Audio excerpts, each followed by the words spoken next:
Oh boy, oh boy, oh boy, I finally get to talk about WiXoss, you guys. Now, WiXoss is a game that has been around for a while, and I know it says weak sauce up here, but this ain't no weak sauce, this is WiXoss. So, what it is it's a card game that, as far as I know, is currently only in Japan. It has a bit of a niche appeal, and that means that Takara Tomy's major card game partner, Hasbro, will not be bringing it to the United States. Odds are pretty good. It's an interesting card game that cobbles together a bunch of ideas from games like Duel Masters, Vanguard, Buddyfight. It has like the shield system of Duel Masters. It iterates on that. It uses the gauge system of Buddyfight, uses the size and portions of the field segments of Buddyfight, and uses kind of an interesting combination of the grade and size mechanics. It's a really interesting thing, but it's known mostly in the United States for its TV show. The TV show where these character cards here, called Lurigs, are occasionally come to life and offer to grant a wish to whoever owns them. Gee, a show where cute things offer people wishes during the height of Madoka-Magica's popularity? What could possibly go wrong? Yeah, it's one of those shows designed to make you, like, cry and suffer. It's, like, unnecessarily bleak. Definitely draws a lot of inspiration from Madoka-Magica, although there is an interesting thing in there where they, at the end of Season 1, they actually kind of offer harsh criticism towards one of Madoka-Magica's most important points. So that it's kind of worth looking at if you're into that kind of, like, really, really dark stuff. But anyway, this is a review about how card games present their starter decks, and WiXoss is very different from everything we've seen up until now. One, because it meets the Japanese standards of the contents of a starter deck. You'll see that in a minute, but also in how it presents itself. WiXoss, even though this is a single deck, it is a double wide box. It's a design that I don't know if it would really fly in America, because in America there is a very large emphasis put on real estate. That is how much space a product can take up, and a double wide box for a single deck probably wouldn't work. A double wide box for two decks, that might work. Something like the Spellslinger starter kit, that because you get two decks, sure, can take up the space of two, but taking up the space of one is asking a bit much. But it kind of goes to show the value that WiXoss really holds itself to. Now, it is another card game with a tie-in show, which means, like Yu-Gi-Oh!, all you have to do is see the name and a character you've seen from the show, although I've picked the spoiler character. Fortunately, she's only a spoiler if I tell you her name, so I'm not going to do that. But you see the name and you see the character, but at the same time, they really want you to take a look at these cards. They're showing us two cards in the front here. They're showing us the main character card along with something cool they can do. It's like if in the Dovin Planeswalker deck, as instead of double wide box, where one slot had Dovin in it and the other one had Dovin's Dismissal. So yeah, we got a cool character here and something really cool that character can do. Although that's a bit more applicable in WiXoss, because WiXoss actually has two separate decks. You have the Lurig deck, which has all the cool stuff that your character does, and then you have your regular deck, which contains your monsters in this deck called Signy and spell cards. So you have two separate decks, and it's interesting how they portray that. So first of all, even though it's a Japanese game, we have the title in English, Black Crave, and this is actually a trend that all of the WiXoss decks have. They list their color followed by a name. It's WiXoss Deck 07, as you can see up here. WiXoss TCG Black Crave, it says there in Japanese. Comes with 48 cards and two foil cards. These are the two foil cards. We get Zero Maiden, and we get Zero Maiden, not gonna say her name, and the card Black Crisis. Black Crisis, it's a nice card. I still think that Grave Knight is the coolest card in this deck. I think that might have had a bit more wow factor, although the card Grave Knight does kind of match the pose here, so maybe that's why they didn't go with it. But the funny thing about Black Crave is it's actually a black-white deck, which is why this deck here, it's not like a purely like dark black box, but it has like some white flakes, and it slowly transitions over to being light as we get over to the right over here. So that's, like I said, it seriously emphasizes the high-quality anime-style artwork. I am a little surprised that other games that are particularly proud of their artwork don't really do the same thing. But it's another one where we get the full window that shows you everything you're getting. It doesn't just highlight the name and the artwork. You're seeing the full card, although in the case of the character card, it fills the frame.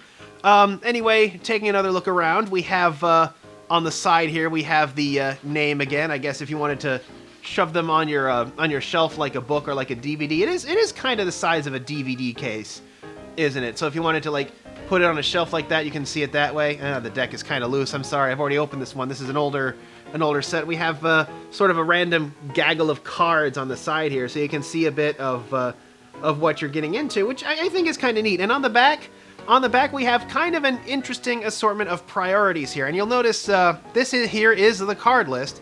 It has the Lurig deck and the main deck listed here. And you can notice that unlike the Yu-Gi-Oh deck, the list is a lot shorter. And that's because in this deck, and actually in like a lot of Japanese starter decks, this is not like a sampler. This is a deck. Like, all of these cards included in here are full play sets of 4, just like in the Lurig deck. They're essentially full play sets of 1. In most of these decks, you only need like 1 copy of each Lurig card, because most of them are just level up cards for your essential character. But again, they have the character displayed prominently on the front, along with a description of the card, and of course the necessary credentials listed here, as well as pictures of the card backs. They're actually separate card backs. Because there are 2 separate decks, there are 2 separate card backs, and this is definitely something I appreciate. We got the same thing in Bakugan, where the character cards have a different backing from the ability cards. Very nice. Makes it easy to determine whether a card is a regular Bakugan or an evolution card. So, and also if you accidentally shuffle your character card into your deck, you can easily find it.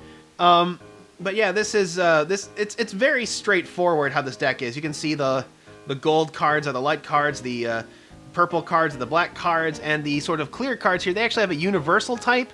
The universal type more serves the purpose of being used as a guard card. So one thing you can tell here is, one thing that I like about WiXoss is each of the 5 colors. It uses Magic's 5 colors, red, blue, green, white, and black.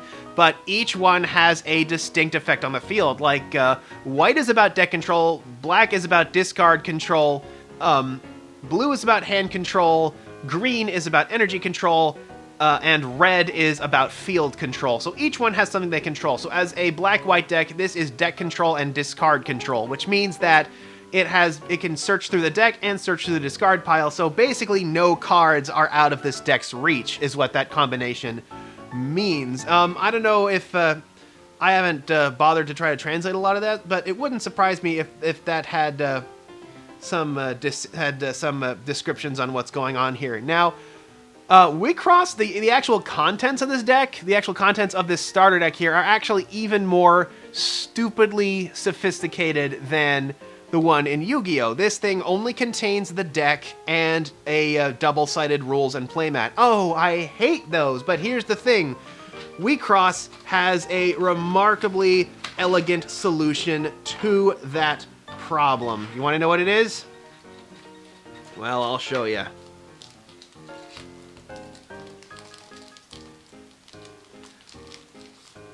They give you 2 of them.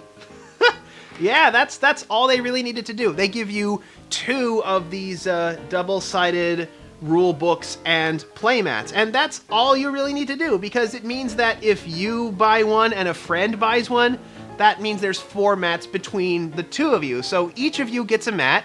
You have a 3rd one to consult for rules, and a 4th one that's a spare in case one of them gets damaged. It is such a stupidly brilliant solution. I love it. It's like the perfect level of pragmatism if you want to make your game be, and you want to print the rules on the back of the playmat. If you just give them 2, I mean, it kind of defeats the purpose of saving the space, which is kind of what these printing the rules on the back of the playmat was originally supposed to be for, was that you only had to print one thing. But at the same time, it's just, you know, it's such a simple solution that I just love it. But at the same time, like I said, this is a very, very bare bones setup. I mean, you do get a card tray here, but as you saw earlier, the cards, it's not like closed off at the top. So if you leave the cards in here, they'll kind of rattle around. I mean, you can reseal it, and the box can also be reclosed. You don't have to destroy anything to open it. Japan's very, very big on that.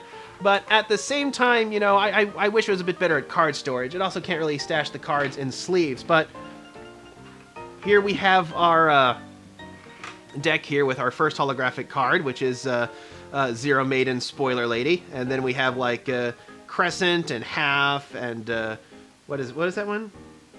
Pale. Okay, so Crescent, Half, and Pale. So it's referencing different stages of the moon. So we have the Zero Maiden, which is the new moon, and then we have underneath Black Crisis, we should have her level 4, I think. Oh, where did I put her level 4? Must have gotten lost somewhere. Ah, there it is, level 4. We have Full Maiden. So this is how it works. You have your character starts off as a 0/0, so they can only play Signy up to level 0 and stop at level 0, but then you play the level 1, which gives her size, gets her up to 1 point, level 2, which gets her up to 4 points, level 3, which gets her up to 7, and level 4, which gets her up to 11. So you can't like fully load them up with tons of characters. But then we have the rest of the deck. We have of course Black Crisis, which is a good card. I don't know why they made it the holographic card when I think that Grave Knight is just such a much better looking card. Yeah, I felt it deserved a close-up. This is my favorite card in the deck. Grave Knight, it's an interesting card. I believe all it does is take 3 cards from your deck and throw them into the discard pile, although since this is a black deck, that means they're now available for use for other purposes. But I love this artwork here. She's literally cutting the card apart with that gesture. It passes through the frame, it passes over the top of the card, it passes through the name. It's just such a beautiful piece of art, although I guess I can understand why they didn't want to put it next to the level 0 card, because the pose is very similar and it kind of fails to show off the variety. But yes, alongside our Lurig deck, the rest of the deck are dedicated to what are called Signy. Now, Signy are basically our monsters. They fill the monster zones, block opponents, they have the powers in 1,000, and we also get a few spell cards. In this case, it's called Slash Miracle. This deck also has, the game also has a trigger system, which you can see this little mark here indicates a trigger. And unlike other games that use trigger systems, most trigger systems, like, they allow you to play the card for free, or they use an icon with an effect. In this game, every card with a trigger effect has a different trigger effect, and your deck must consist exactly half trigger units. So you have a 40-card deck, a 40-card main deck, and up to 10 cards in your Lurig deck. Yeah, but you can see every single card that we get in the deck has a full play set of 4 cards. Now, this, I mean, it's good as like a deck right out of the box, but this is actually a problem I pointed out in Buddyfight 2, is that if the deck that comes out of the box is too good, why would you ever need to buy any more cards to supplement that? And that, I think, is kind of the danger that WiXoss falls into, especially because it's actually really hard to collect cards for this deck. I'm not going to say your name, but this little indicator right here, right there, is actually telling us that this card can only be used in a deck that has this character as its main character. Not to mention you have to collect all the various stages of their level up. So I can imagine one thing that kind of holds this game back is it's kind of a pain to collect for, and I imagine people would gravitate to just using the starter decks relatively unchanged unless they can get full play sets of what they're looking for. And that, I think, is, you know, too far in the other direction, unlike what we saw with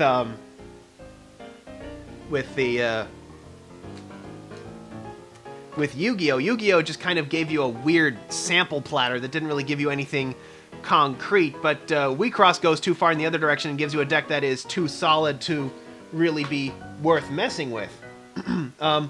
Magic kind of hit that happy middle ground where you got a bunch of good cards, but you also got some cards that maybe didn't quite fit, and you could see the change in.